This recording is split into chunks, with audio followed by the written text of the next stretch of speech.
Charles Johnson, Skywings Airlines owner, flew undercover and uncovered blatant discrimination and unprofessionalism among his staff. Before we get into the story, comment below where in the world you are watching from today, and if you like this story, don't forget to subscribe. The airport was alive with its usual chaos, a symphony of rolling suitcases, echoing announcements, and the hurried footsteps of travelers trying to reach their gates. Among the crowd, an older black man sat quietly in the corner of a bustling lounge. His sharp suit and polished shoes gave an air of importance, but he carried himself humbly, blending into the scenery like any ordinary passenger. No one suspected that this was Mr. Charles Johnson, the owner and founder of Skywings Airlines, flying undercover to experience his company firsthand. Charles sipped his coffee, watching as a toddler darted past him, giggling, while the boy's frazzled mother trailed behind. The boy accidentally stumbled into Charles's polished shoes, stopping to look up with wide, apologetic eyes. Charles smiled warmly and leaned down. "No harm done, young man," he said, his deep, reassuring voice standing out in the noisy terminal. But before the boy could respond, his mother rushed over, pulling him away by the arm. She avoided Charles's gaze as she whispered sharply, "Don't bother the man." Her tone wasn't rude, but her discomfort lingered, tanging in the air. Charles noted it with a faint smile, sipping his coffee again as the boy was whisked away. The gate agent announced boarding for Flight 784 to Atlanta, and the line quickly formed. Charles stood up, blending seamlessly into the crowd. No priority treatment, no special acknowledgments, just another passenger. As he approached the gate, he noticed a slight hesitation in the gate agent's smile when she scanned his ticket, but she quickly recovered. He offered her a nod of thanks and proceeded to the plane. Once on board, Charles walked past the rows of plush first-class seats, noticing the immediate warmth the flight attendants offered the seated passengers there. Rebecca, a sharp-featured, blonde flight attendant, was laughing with one of the first-class travelers, her tone light and engaging. She didn't even glance at Charles as he passed. He continued down the narrow aisle into the economy section, finding his assigned seat near the back. Settling in, Charles glanced around at the other passengers. He noticed a young black couple seated a few rows ahead, struggling to store their overstuffed carry-on bag in the overhead bin. Rebecca appeared, her cheerful demeanor from first class replaced with a cold efficiency. "You can't keep holding up the aisle," she snapped at them, her words clipped. The couple exchanged embarrassed glances and hurried to comply. Charles's brow furrowed slightly, but he remained silent, pulling out a notepad from his jacket pocket. The plane filled quickly, and Rebecca moved through the aisles, her movements sharp and mechanical. When she reached Charles's row during her pre-flight check, her eyes flicked to him briefly before she continued on without a word. It wasn't overt, but Charles felt the deliberate absence of a smile, the subtle coolness in her glance. The plane took off smoothly, and soon the familiar ding of the seatbelt sign signaled that passengers could relax. The cart rattled down the aisle, filled with drinks and snacks. Charles watched as Rebecca handed a soda to the white man in the seat beside him with a friendly, "Here you go, sir." But when Charles asked for a bottle of water, her tone shifted. "We're out of that right now," she said curtly, moving the cart past him without another word. Moments later, Charles saw her offer the same bottle of water to a white passenger 2 rows ahead. Charles said nothing. His eyes followed Rebecca's movements, calm but observant. He made another small note in his notepad, his face revealing nothing. The man next to him nudged him lightly, whispering, "She's a piece of work, huh?" Charles offered a faint smile, replying softly, "Patience reveals all." Across the aisle, a young black woman struggled to adjust her reclined seat, fumbling with the controls. She flagged Rebecca down, who sighed loudly, muttering under her breath, "It's not that hard." The young woman shrank back in her seat, her cheeks flushing. Charles felt a pang of frustration at the blatant dismissal, but he remained an observer. There would be a time for action. Rebecca returned to the galley, her heels clicking loudly on the aisle floor. Charles overheard her talking to another flight attendant, her voice carrying a hint of annoyance. "This crowd today," she said, shaking her head. "It's like they've never flown before." Her colleague gave a nervous chuckle. clearly uncomfortable but unwilling to challenge her. Charles leaned back in his seat, closing his eyes for a moment. He wasn't angry, but the weight of what he'd witnessed settled heavily on him. He knew this was why he was here, not just to assess service but to understand the culture among his staff. And Rebecca was making it abundantly clear that there was a problem. The plane soared through the sky, but on the ground, a storm was brewing. The hum of the engines filled the cabin, a constant backdrop to the unfolding dynamics inside the plane. Charles sat quietly in his seat, observing the flow of interactions. The flight had barely begun, yet the tone Rebecca set was unmistakable, favoring some passengers while dismissing others. Charles wasn't the only one noticing. A young black mother across the aisle struggled to calm her crying toddler. The little girl squirmed in her seat, her wails piercing through the cabin. Rebecca appeared, her expression tight and impatient. "Ma'am, you'll need to keep her quiet," she said flatly, folding her arms across her chest. The mother, visibly flustered, nodded and tried to soothe her child, but Rebecca's lack of empathy only made the situation worse. Before Rebecca could walk away, Sarah, the other flight attendant, approached with a warm smile and a small pack of crackers in hand. "Here you go," Sarah said gently to the child. "Maybe this will help." The little girl quieted, and the mother sighed in relief, mouthing a soft, "Thank you," to Sarah. Rebecca watched the exchange with a tight-lipped expression, saying nothing before returning to the galley. Charles glanced at Sarah, her quiet act of kindness standing in stark contrast to Rebecca's cold demeanor. It was a glimmer of hope, but it also highlighted the imbalance among his staff. He made a note of Sarah's name in his notepad, underlining it twice. The card clattered back down the aisle as Rebecca resumed the snack service. She paused at Charles's row, avoiding his gaze as she addressed the white man beside him. "Anything else for you, sir?" she asked, her tone bright and accommodating. The man declined, and Rebecca moved on without acknowledging Charles. The snub wasn't subtle this time, and Charles could hear the murmurs of other passengers. A few rows ahead, a young black woman pressed her call button. Rebecca arrived moments later, her posture stiff. "What is it now?" she asked, her voice dripping with annoyance.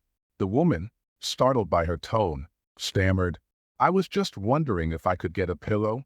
Rebecca sighed dramatically.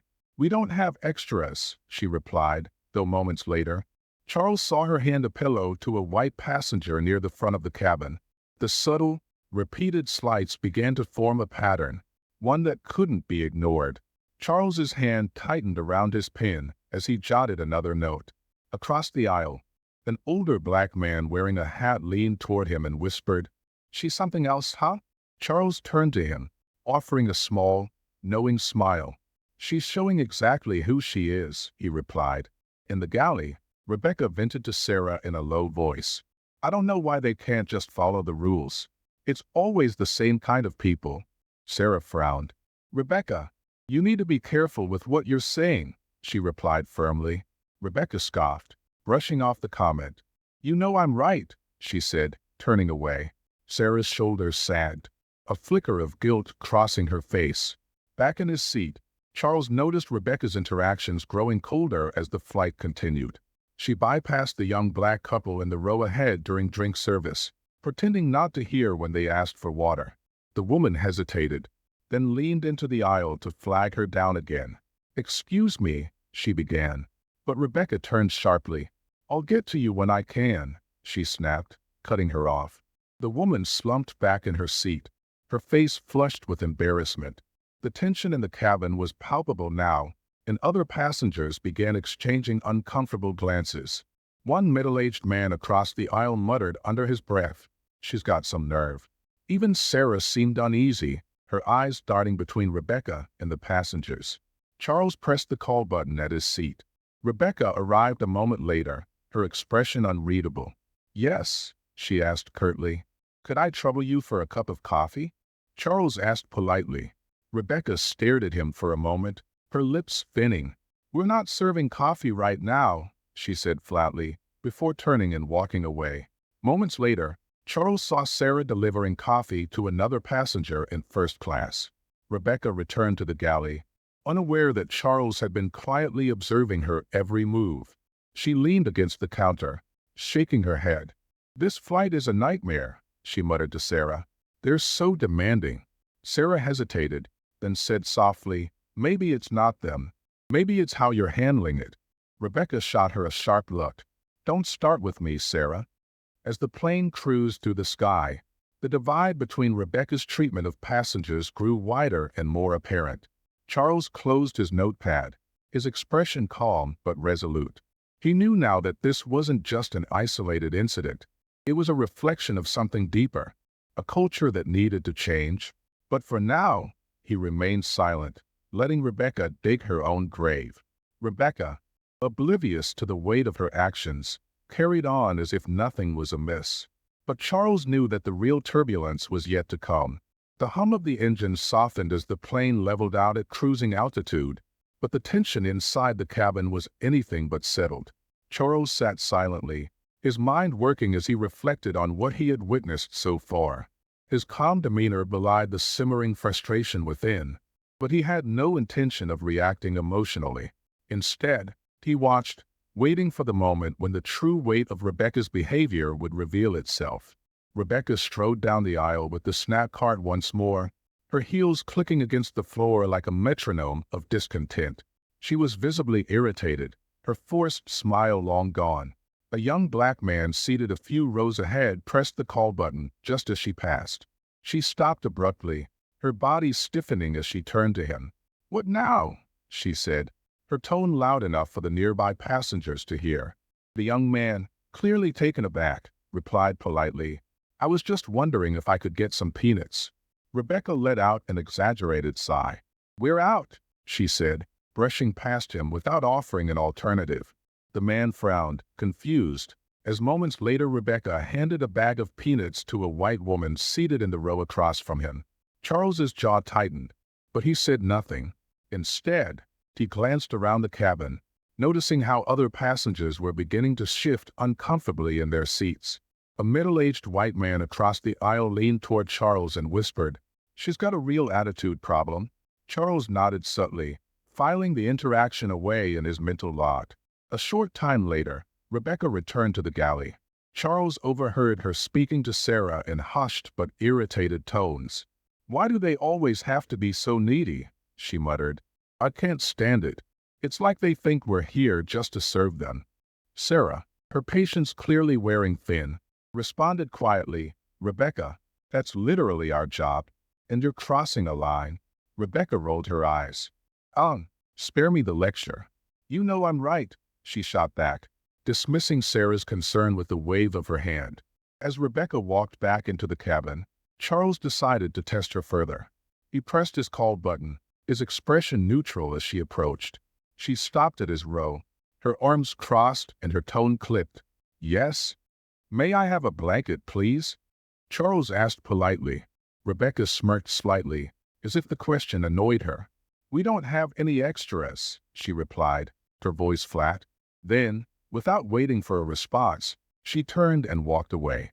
Not 5 minutes later, Charles saw her hand a blanket to an older white woman seated in the front of the economy cabin. He raised an eyebrow, making another note in his notepad. Across the aisle, the young black mother who had struggled with her crying toddler earlier caught his eye. She gave him a small, weary smile, as if to say, "You see it too, don't you?" The flight continued, and Rebecca's behavior became even more blatant. A middle-aged black woman in the row ahead of Charles requested help adjusting her seat. Rebecca arrived with a scowl, muttering, "It's not rocket science," as she yanked the lever into place. The woman flinched but said nothing, clearly humiliated. Charles had seen enough. He decided to make his next move more direct. He pressed the call button again. This time, Rebecca arrived with an audible huff, her irritation visible in the way she crossed her arms and tilted her head. "What do you need now?" she asked sharply. Charles met her gaze calmly. "I was wondering if I could have a cup of coffee," he said evenly. Rebecca's eyes narrowed. "We're not serving coffee right now," she snapped. Before Charles could respond, she turned and walked away. Moments later, Sarah arrived at his seat, holding a cup of coffee. "I overheard," she said softly, placing the cup on his tray table with a small, apologetic smile. "Cheer you, gal." Charles thanked her warmly, his tone filled with the kind of sincerity Rebecca lacked entirely. He noticed how Sarah hesitated before leaving, as if she wanted to say more but wasn't sure how. He gave her a reassuring nod, and she returned to the galley. A commotion broke out a few rows ahead. The young black man who had been denied peanuts earlier was now speaking up. "Why did you say you were out if you weren't?" he asked Rebecca, his voice calm but firm. Rebecca's reaction was immediate and explosive. "Excuse me," she said loudly, drawing the attention of nearby passengers. "I don't have to explain myself to you." The man's expression hardened. "I think you do," he said evenly. "You're treating people differently based on how they look, and everyone here can see it." Gasps rippled through the cabin as Rebecca's face turned red. "You don't get to talk to me like that," she snapped, her voice rising. "This is my plane today, and if you don't like it, maybe you should find another airline." A heavy silence fell over the cabin. Even Sarah looked horrified, her mouth opening as if to intervene. But the damage had already been done. Rebecca turned on her heel and stormed back to the galley, leaving a stunned cabin in her wake. Charles leaned back in his seat, his expression unreadable. He took out his phone and sent a quick message to his executive assistant. "Prepare an urgent meeting with all staff involved in Flight 784. I'll explain when I land." The other passengers began murmuring amongst themselves, the atmosphere thick with tension. Charles remained silent, his mind working as he formulated his next steps. Rebecca's words hung in the air, a stark reminder of why he had chosen to fly incognito in the first place. The plane cruised smoothly at 35,000 feet, but the storm brewing inside the cabin was far from over. The plane touched down on the runway with a gentle thud. Its passengers jolted back to reality by the familiar screech of the wheels meeting asphalt. The cabin was quiet now, but the tension from earlier lingered like a storm cloud. Charles sat calmly, his mind focused on the steps ahead. He had seen all he needed to see, and it was time to act. As passengers began gathering their belongings, Rebecca's demeanor seemed unchanged. She offered polite smiles to some and curt, dismissive nods to others, maintaining the same discriminatory energy that had marked the entire flight. Charles took his time exiting, letting the other passengers file out before he stepped off the plane. In the arrivals hall, Charles's executive assistant, Helen, was already waiting for him. A composed woman in her 40s, she wore an expression of mild curiosity as she watched her boss approach with his usual calm authority. He handed her his notepad, filled with pages of observations and notes. "Schedule an emergency meeting with all staff who worked Flight 784, Charles said firmly. "I want everyone there, crew, ground staff, everyone." Helen nodded, her curiosity shifting to concern. "Is everything all right, sir?" "It will be," Charles replied simply, "but there's work to do." The next day, a memo went out to all staff members involved in the flight, instructing them to report to the airline's headquarters for an urgent debrief. Rebecca arrived with her usual confidence, assuming it was some routine operational review. She greeted a few familiar faces in the hallway, but noticed the apprehension in their expressions. Sarah was there too, standing off to the side with her arms crossed and her gaze focused on the floor. Rebecca frowned. "What's her problem?" she thought, brushing past her. Inside the meeting room, the air was thick with anticipation. A long conference table dominated the space, and the chairs quickly filled with the crew from Flight 784. Rebecca took her seat near the center, glancing around as she tried to gauge the purpose of the meeting. The door opened, and Helen stepped inside, her sharp heels clicking against the polished floor. "Thank you all for coming on such short notice," Helen began, her tone professional but firm. "This meeting concerns events that took place on Flight 784 yesterday. Mr. Johnson will be joining us shortly to discuss this matter." Rebecca blinked in confusion. "Mr. Johnson?" The name rang a bell, but she couldn't immediately place it. Before she could ask anyone, the door opened again, and Charles entered the room. He was no longer the quiet, unassuming passenger from economy class. Dressed in a tailored suit, he carried himself with the kind of authority that silenced the room. His gaze swept across the table, lingering for a moment on Rebecca, who suddenly felt the weight of his presence. "Good morning," Charles began, his voice calm but commanding. "I'm Charles Johnson, the owner of Skywings Airlines. I was a passenger on Flight 784 yesterday. The room froze." Rebecca's face went pale, her earlier confidence evaporating in an instant. She stared at Charles, her mind racing as the realization sank in. The man she had dismissed, insulted, and ignored was her boss, the very person who had the power to decide her future. Charles continued, his tone measured. "I chose to fly incognito to better understand the experience of my passengers. What I witnessed was deeply disappointing. Today, we're going to discuss the behavior I observed and the changes that need to happen moving forward." He paused, letting his words sink in. The silence in the room was deafening. Charles began recounting his observations from the flight, detailing each incident with precision. "I saw passengers treated differently based on their appearance. I saw kindness extended to some and contempt shown to others. This is not the culture I built Skywings to represent."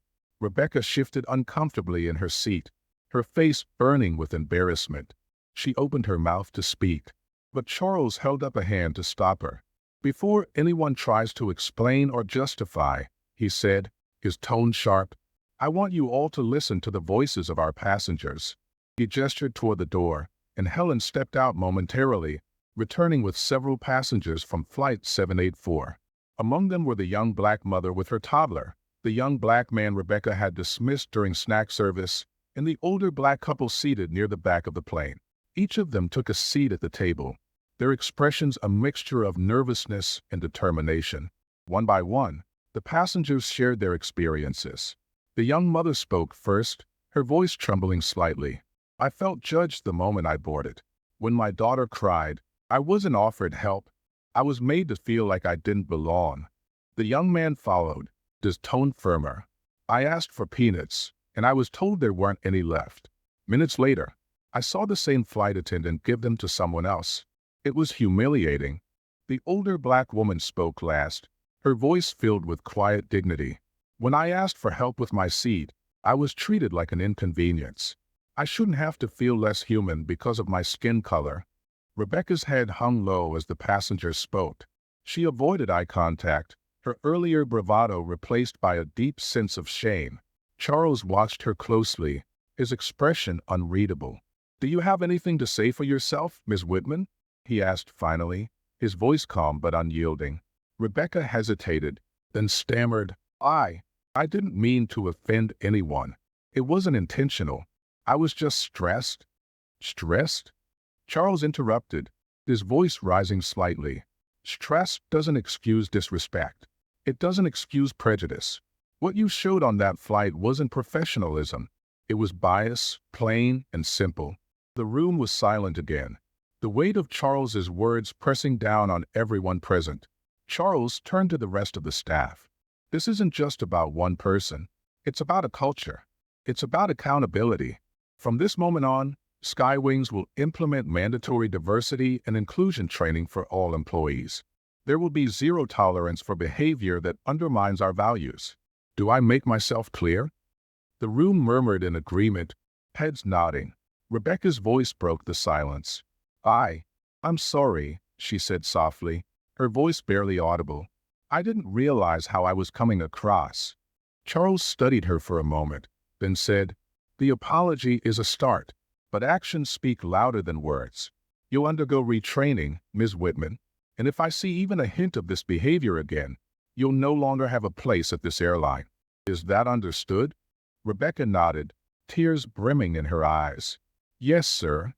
Charles looked around the room, his gaze settling on Sarah. "To those of you who showed kindness, who stood up for what's right, thank you. You represent the best of what this company can be." As the meeting adjourned, Charles lingered for a moment, watching as Rebecca approached the passengers she had wronged. She offered each of them a sincere apology, her voice trembling with emotion. Charles nodded slightly to himself. Change wouldn't come overnight, but this was a beginning, and he would make sure it lasted. The air in the conference room remained heavy as the passengers who had spoken left the meeting, their stories hanging in the minds of everyone present. Charles stood at the head of the table, his commanding presence making it clear the session was far from over. Rebecca sat frozen in her chair, her eyes downcast, while the rest of the staff exchanged uneasy glances.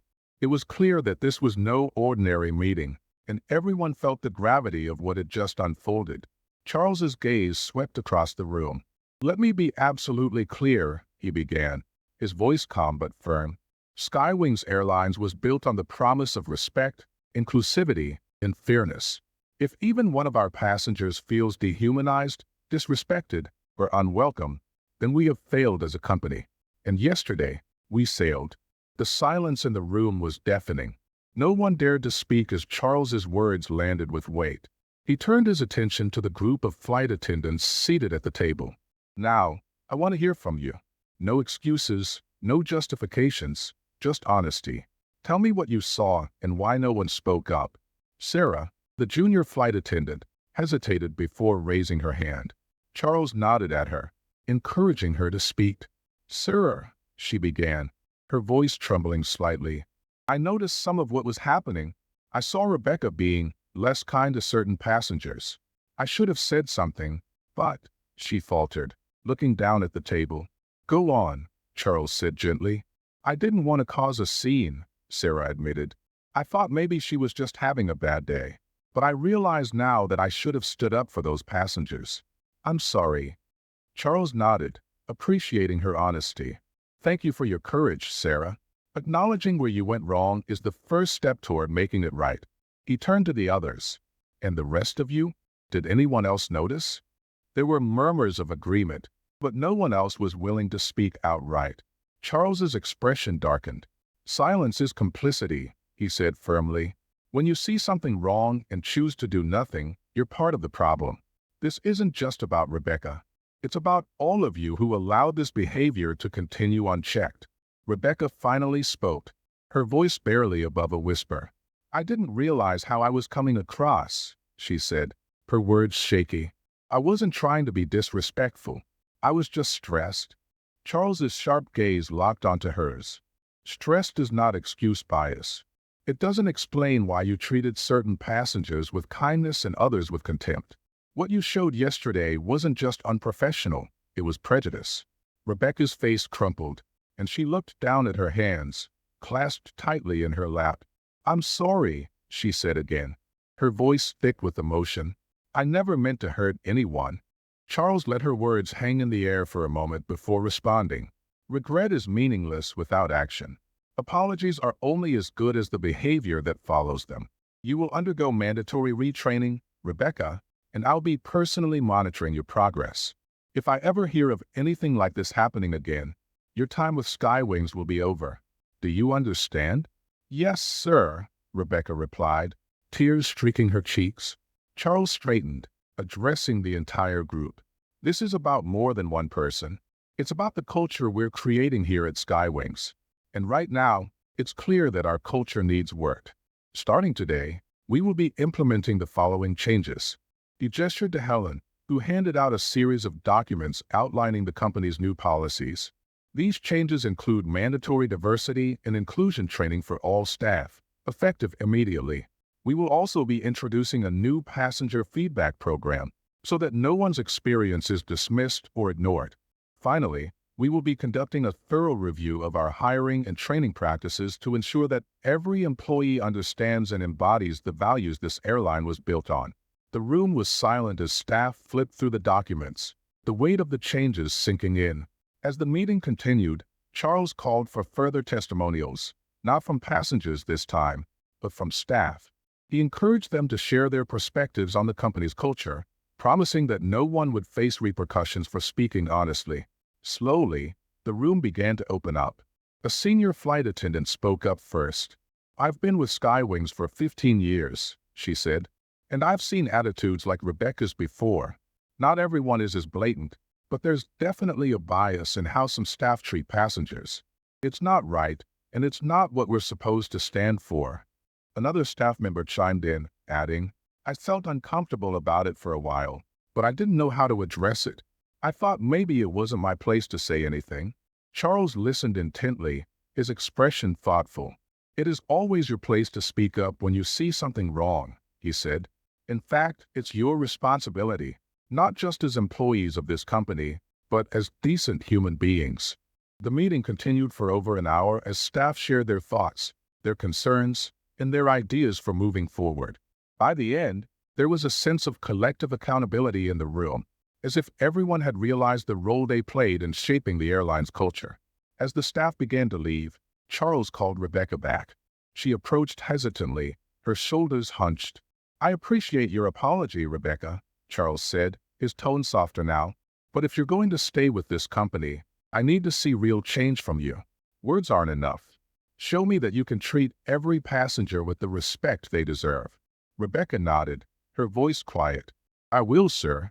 I promise." When the room finally emptied, Helen approached Charles, handing him the stack of notes from the meeting. "That was intense," she said. "Do you think they'll really change?" Charles gazed out the window, watching as a Skywings plane taxied down the runway. "Change doesn't happen overnight," he said, "but I've always believed that people can grow if they're willing to try, and I'll make sure they try." The storm had begun to clear, but Charles knew there was still work to be done. This was just the beginning of the transformation he envisioned for Skywings, a company that could truly soar, not just in the sky, but in its values. The conference room was empty now, but the energy of the meeting still hung in the air. Charles remained seated at the head of the table, staring thoughtfully at the stack of notes Helen had handed him. The room was silent except for the ticking of the clock on the wall, marking the end of one chapter and the beginning of another. He knew the weight of what had just transpired and the responsibility that lay ahead. This wasn't just about addressing what happened on Flight 784. It was about ensuring it never happened again. Later that day, the executive team gathered in Charles's private office. The room was sleek and modern, with floor-to-ceiling windows offering a panoramic view of the bustling airport below. Helen stood by the door, clipboard in hand, while the rest of the team sat in tense silence. Charles's expression was calm, but his presence commanded their full attention. "Let's not sugarcoat this," he began. "What happened on Flight 784 is a symptom of a larger problem. We're not just dealing with individual behavior, we're dealing with a cultural issue. And if we don't address it head-on, it will destroy everything this company stands for." The team nodded, their expressions serious. Charles leaned forward, his hands clasped on the desk. "Here's how we're going to fix this." The first part of the plan was the immediate rollout of a mandatory diversity and inclusion training program. Charles had already contacted a renowned consultancy firm specializing in workplace equity and culture. He detailed how every employee, from flight attendants to executives, would be required to complete an intensive workshop focusing on unconscious bias, cultural sensitivity, and effective communication. "This isn't a box-checking exercise," Charles said firmly.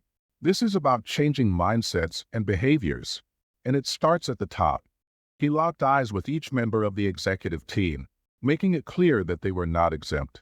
Next, Charles outlined the introduction of a passenger feedback initiative. Each flight would now include a post-flight survey accessible via email or the airline's app. Passengers would be encouraged to rate their experience and provide specific feedback on staff behavior, cabin service, and overall treatment. "We'll be tracking these surveys closely," Charles explained. "If a pattern of complaints emerges about a particular employee, we'll investigate immediately. This isn't just about accountability, it's about giving our passengers a voice." Helen, who had been taking notes, chimed in. "We can also include an anonymous reporting option for employees. If they witness behavior that goes against our values, they'll have a safe way to report it without fear of retaliation." Charles nodded approvingly. "Good. Make it happen." The third component of the plan focused on recruitment and training practices. Charles was adamant that the hiring process needed to emphasize not only technical qualifications, but also character and cultural alignment. "From now on," he said, "our interviews will include questions designed to gauge emotional intelligence, empathy, and adaptability. We're not just hiring for skills, we're hiring for values." In addition, the company's onboarding process would be revamped to include an extended training module on Skywings' core principles, with an emphasis on respect and inclusivity. Every new hire would be required to pass this module before beginning their role. As the meeting continued, the team brainstormed additional measures, from enhancing internal communication channels to creating a recognition program for employees who exemplified the airline's values. By the end of the discussion, a comprehensive action plan had taken shape. Charles leaned back in his chair, letting out a long breath. "This is a good start," he said, "but a plan is only as good as its execution. I'll be personally overseeing these changes, and I expect all of you to do the same. We're not just fixing a problem, we're building a better company." The next day, an internal memo was sent to all Skywings employees, outlining the new initiatives. The tone was clear and direct. Change was coming, and everyone had a role to play. The memo included a heartfelt message from Charles himself, emphasizing the importance of the airline's values and his commitment to creating a culture of respect and fairness. The response was immediate. Employees across the company began sharing the memo on social media, expressing pride in the steps being taken. Passengers who had experienced the airline's services in the past chimed in with messages of support, while others expressed cautious optimism, waiting to see if the promised changes would materialize. Meanwhile, Rebecca's retraining began. She attended her first diversity and inclusion workshop, sitting at the back of the room with her arms crossed. But as the session progressed, something shifted. The facilitator shared stories and statistics that hit uncomfortably close to home, forcing Rebecca to confront her own biases. By the end of the workshop, Rebecca was quiet, her usual bravado replaced with introspection. She approached the facilitator afterward, her voice hesitant. I didn't realize how my actions could hurt people," she admitted. "I thought I was just doing my job." The facilitator smiled gently, acknowledging that is the first step. Now it's about what you do next. As the weeks went on, the changes at Skywings began to take root. Employees attended training sessions, new protocols were implemented, and the feedback program went live. Passengers started noticing the difference. Flight attendants were more attentive, the atmosphere on board was more welcoming, and complaints about bias dwindled. Rebecca, now back on duty, approached her role with a newfound humility. On one flight, she noticed a black woman struggling with a large carry-on bag. Without hesitation, Rebecca stepped in to help, her tone kind and genuine. The woman smiled gratefully, and Rebecca felt a small sense of pride. She was learning. One afternoon, Charles conducted a surprise inspection of the crew. They boarded a Skywings flight incognito once again, this time seated in the back of the economy cabin. As he observed the interactions between the crew and passengers, he noticed a remarkable difference. The kindness, professionalism, and inclusivity he had envisioned for his airline were finally becoming a reality. When the plane landed, Charles approached the crew, revealing his identity once more. This time, he smiled warmly as he addressed them. "You've made me proud," he said. "This is the Skywings I always believed in." Charles watching the Skywings plane take off from the terminal window, its silver wings gleaming in the sunlight. He knew the journey wasn't over, but for the first time in a long time, he felt hope.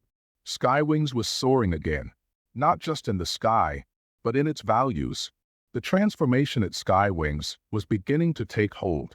Across the airline, employees felt the impact of Charles's decisive actions, and the ripple effects extended far beyond the walls of the company's headquarters. The initiatives rolled out after the meeting began reshaping the culture of the airline, one employee, one flight, and one passenger at a time. Rebecca stepped into the crew lounge at the airport for the first time since completing her retraining. The room fell momentarily silent as her colleagues glanced her way. Whispers rippled through the group, some curious, some skeptical. Rebecca felt the weight of their stares, but kept her head high. She approached Sarah, who was seated at a table reviewing a flight itinerary. "Hi, Sarah," Rebecca said, her voice softer than usual. Sarah looked up, surprised by the tone. "Hey," she replied cautiously. "I just wanted to thank you," Rebecca said, her cheeks flushing slightly, "for standing up for the passengers that day. You were right and I was wrong. I'm trying to do better." Sarah studied her for a moment, then nodded. "That means a lot," she said, her tone warm but measured. "We all make mistakes. It's what we do after that matters." Across the airline, employees were undergoing mandatory diversity and inclusion training. In one workshop, a group of flight attendants sat in a circle, sharing their experiences. An older attendant spoke up, her voice tinged with regret. "I've worked here for 20 years," she said, "and I've seen things I should have spoken up about. But I stayed quiet because I didn't want to make waves." A younger attendant chimed in. "I think a lot of us feel that way, but now it feels like we have permission to speak up, like the company actually wants us to." The facilitator smiled, encouraging the group. "Change isn't easy, but it starts with conversations like this.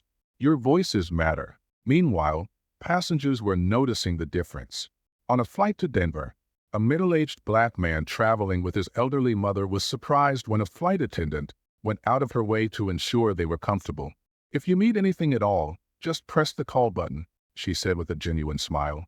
The man later left a glowing review through the airline's new feedback system, writing, "This was the first time I felt truly seen and respected on a flight. Thank you, Skywings, for restoring my faith in air travel." The feedback program became an invaluable tool for monitoring progress. Charles reviewed the weekly reports personally, noting both areas of improvement and lingering issues. One report detailed how a particular flight crew had received perfect scores for attentiveness and professionalism. Charles made a note to commend them personally, knowing positive reinforcement was key to maintaining momentum. At the same time, some employees struggled with the changes. A few resisted the new policies, grumbling about political correctness and extra training behind closed doors. Charles was quick to address this resistance.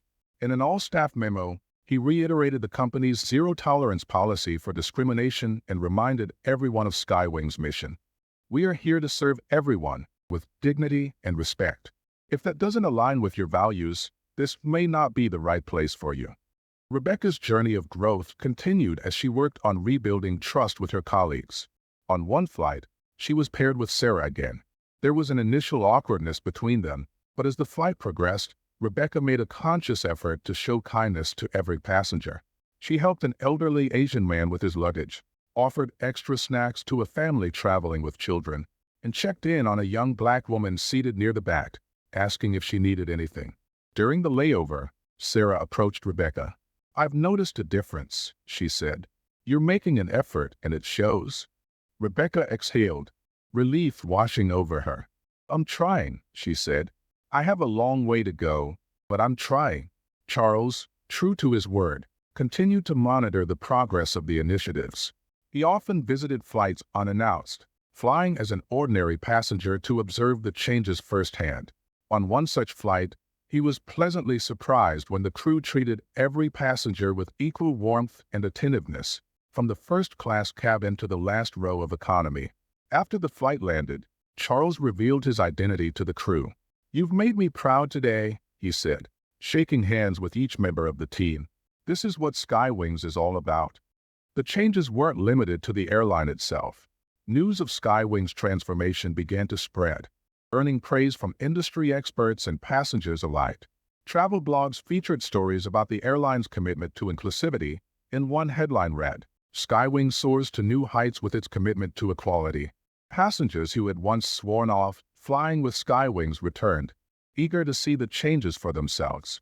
The airline's customer satisfaction ratings improved significantly, and ticket sales saw an uptick as word spread about the company's renewed focus on values. Back at headquarters, Charles sat in his office, reviewing a report on the progress of the initiatives. Helen entered, holding a printed email. "You'll want to see this," she said, handing it to him. The email was from the young black man who had spoken out on Flight 784. It read, "Mr. Johnson, I wanted to thank you for what you've done. It's rare to see someone in your position take such decisive action to address an issue like this. You didn't just talk about change, you made it happen. I'll be flying with Skywings again, and I'll be telling everyone I know to do the same." Charles leaned back in his chair, a small smile playing on his lips. "This is why we do what we do," he said quietly. Helen nodded. "It's working, sir. People are noticing." Charles gazed out the window, watching as another Skywings plane took off into the clear blue sky. The ripple effect was in full motion, and for the first time in a long time, he felt a sense of true accomplishment. The airline was becoming what he had always envisioned. A place where everyone, no matter who they were, could feel welcomed, respected, and valued. The work wasn't finished, but Skywings was soaring higher than ever before. The ripples of change had begun, and Charles was determined to see them spread even further. Months had passed since the pivotal meeting at Skywings, and the changes implemented under Charles Johnson's leadership were beginning to show remarkable results. The airline was no longer defined by the moments of bias that had once plagued its reputation. Instead, a new culture of respect, inclusivity, and accountability had taken root, transforming both the staff and passenger experiences. Rebecca stood at the front of the plane during pre-boarding, wearing a confident but humble smile. She had come a long way since that fateful flight, and it showed in the way she carried herself. She greeted passengers warmly, offering assistance to anyone who needed it. A young black couple with a toddler approached the gate, struggling with a stroller. Rebecca immediately stepped forward. "Let me help you with that," she said, crouching down to fold the stroller and ensure it was tagged for gate check. The parents looked surprised but grateful. "Thank you so much," the mother said, smiling. Rebecca nodded. "Of course. Enjoy your flight with us." The moment wasn't lost on Sarah, who watched from nearby. Later, as they prepared for takeoff, she leaned over to Rebecca and whispered, "You're really stepping up. It's good to see." Rebecca smiled, her expression sincere. Try. I owe it to myself and to everyone else." The airline's new diversity and inclusion training had become the cornerstone of its transformation. In training sessions across the company, employees were encouraged to share their own experiences and perspectives. In one such session, an older pilot shared a story about how he had once dismissed a younger colleague's ideas because of her gender. "I didn't even realize I was doing it," he admitted. "But this training made me reflect on how I might have been holding others back without meaning to. I'm working on being more open and supportive now." These moments of vulnerability became powerful drivers of change, creating a shared sense of accountability among employees.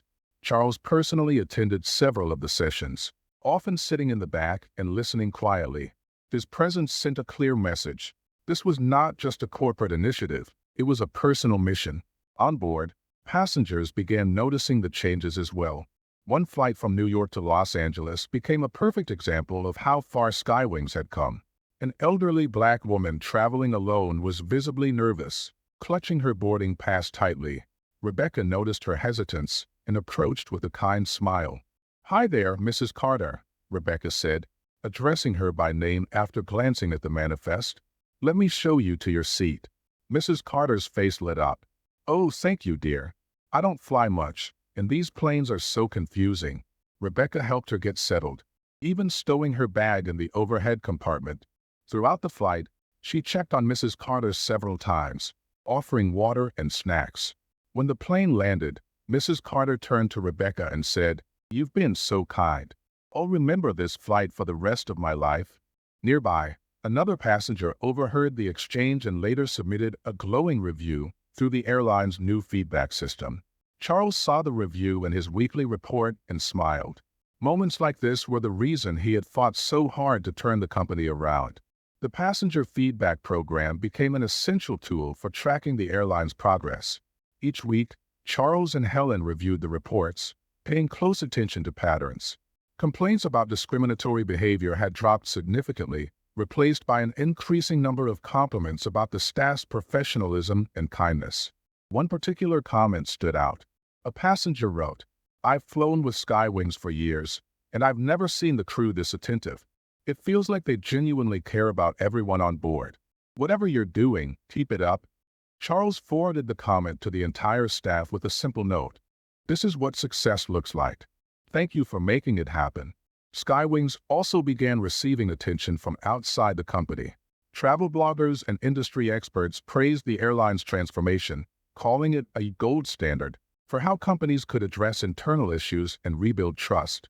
Charles was invited to speak at a national aviation conference, where he shared the story of Flight 784 and the lessons Skywings had learned.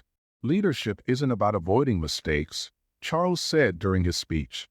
"It's about owning them, learning from them, and committing to doing better. Change isn't easy, but it's always worth it."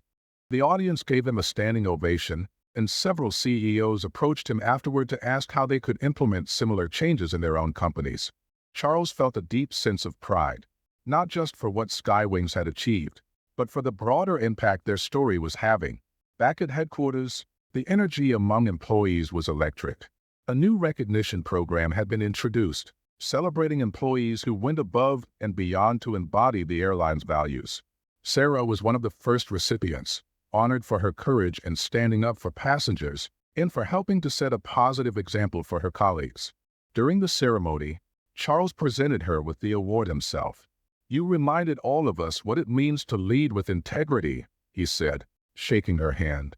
"Thank you for your courage." Rebecca, watching from the audience, felt a mix of emotions: pride for Sarah, gratitude for the second chance she had been given, and determination to continue proving herself. One afternoon, Charles decided to take another undercover flight, this time on a short route from Atlanta to Chicago. He boarded an economy, blending in with the other passengers. As the flight progressed, he observed the crew interacting with passengers in a way that was almost unrecognizable from what he had witnessed months earlier. There was warmth, attentiveness, and genuine care in every interaction. At the end of the flight, Charles revealed his identity to the crew. "This is the Skywings I always dreamed of," he told them. "Thank you for making it a reality." Charles, walking through the terminal, watching passengers and employees alike move with a renewed sense of purpose. Skywings was no longer just an airline. It was a symbol of what could happen when people came together to create meaningful change. And Charles knew this was only the beginning. Months of transformation culminated in what would become one of Skywings' most memorable flights. It was a routine journey from Dallas to Seattle. Yet the experiences aboard this flight would serve as a testament to how far the airline had come. Charles Johnson, once again flying incognito in economy class, was on board to observe the fruits of his efforts. The gate area buzzed with the usual pre-flight energy. Passengers shuffled their belongings, families corralled children, and business travelers typed furiously on laptops. But there was a noticeable difference in how Skywings staff handled the chaos. Gate agents greeted each passenger warmly, addressing them by name when possible and assisting with any issues. A gate agent noticed an older black man struggling with his carry-on and immediately stepped in to help. "Let me take care of that for you, sir," she said, her tone friendly. The man smiled, clearly surprised. "Thank you, young lady. You've made my day already." Nearby, Charles observed the interaction and nodded slightly, his heart swelling with pride. The changes were not just words on paper. They were alive and thriving. Once on board, the cabin crew demonstrated the same level of care and professionalism. Rebecca, now one of the most dependable flight attendants in the company, was part of the crew. She had requested to work this flight specifically, knowing Charles might be on board. She didn't know where he was seated. He preferred to remain inconspicuous, but the possibility of his presence motivated her to give her absolute best. As passengers boarded, Rebecca moved through the aisles with a calm, confident demeanor. She helped a nervous young mother traveling alone with a baby, soothing her worries about the flight. "Don't worry, we're here for you," she said, offering her an extra blanket and a smile. The mother looked visibly relieved. As the flight began, Charles took note of the diversity among the crew. The hiring practices that had been overhauled months earlier were bearing fruit. The team represented a wide range of backgrounds, genders, and ages, and they worked seamlessly together, embodying the inclusivity that Skywings now prioritized. About an hour into the flight, a commotion in the rear of the cabin caught Charles's attention. A middle-aged woman appeared distressed, clutching her chest and breathing heavily. Immediately, Rebecca sprang into action. She crouched beside the woman, her voice calm and reassuring. "Ma'am, I'm here to help. Take deep breaths for me. Are you feeling dizzy?" Rebecca asked. The woman nodded, clearly panicking. A passenger nearby mentioned he was a doctor, and Rebecca quickly coordinated with him, retrieving the onboard medical kit and notifying the captain of the situation. Her composure calmed not only the distressed passenger, but also everyone nearby who had been watching with concern. Within minutes, the situation was under control, and the woman was stabilized. Rebecca stayed by her side, holding her hand and checking on her frequently for the remainder of the flight. Charles observed the scene quietly, noting the stark difference in Rebecca's behavior compared to her demeanor on Flight 784 months earlier. She had grown, not just as an employee but as a person. The rest of the flight proceeded smoothly. Passengers chatted and relaxed, enjoying the attentiveness of the crew. A young black girl seated in the row ahead of Charles asked a flight attendant if she could visit the cockpit after landing. The attendant smiled and said, "Let me check with the captain. I'll do my best to make it happen." As the plane descended into Seattle, the captain made an announcement over the intercom. "We have a special visitor joining us today, so please hold tight as we make her dream come true." The young girl was invited to the cockpit after landing, her face lighting up with excitement. She was given a chance to sit in the pilot's seat, and her mother couldn't stop taking pictures, her gratitude evident. After the plane landed and passengers began disembarking, Charles lingered near the back of the cabin. He approached Rebecca, who was tidying up the galley, and revealed his identity. "Rebecca," he said, his tone warm, "that was some of the best work I've seen in this airline. You've come a long way." Rebecca froze for a moment, then turned to face him, her eyes wide. "Mr. Johnson," she said, her voice trembling slightly, "thank you. That means so much coming from you." Charles smiled. "You earned it. The way you handled that medical situation was remarkable, and your kindness to every passenger was evident. I can see how much you've grown." Rebecca's eyes filled with tears, but she quickly composed herself. "I've learned so much, sir, and I'm still learning." Charles nodded. "That's all I can ask for. Keep it up." As Charles disembarked, he stopped to thank the entire crew. "This flight was everything I envisioned Skywings could be. Thank you all for embodying the values we stand for." The crew beamed, the pride in their work evident. Outside the aircraft, Charles watched as passengers exited with smiles, chatting about the positive experience they'd had. One passenger, a man in his 60s, approached him and said, "I don't know if you work for the airline, but you should tell them they're doing a great job. This was the best flight I've been on in years." Charles chuckled. "I'll make sure they know." Later, back at headquarters, Charles reflected on the flight as he reviewed feedback from passengers and crew alike. The ripple effects of the changes were undeniable. Employee morale was higher, customer satisfaction scores were at an all-time peak, and Skywings was becoming a leader in the industry, not just for its service but for its values. He sent out a company-wide email that evening. "Today, I saw the best of Skywings in action. This is what happens when we come together to create something better. Let's keep soaring higher."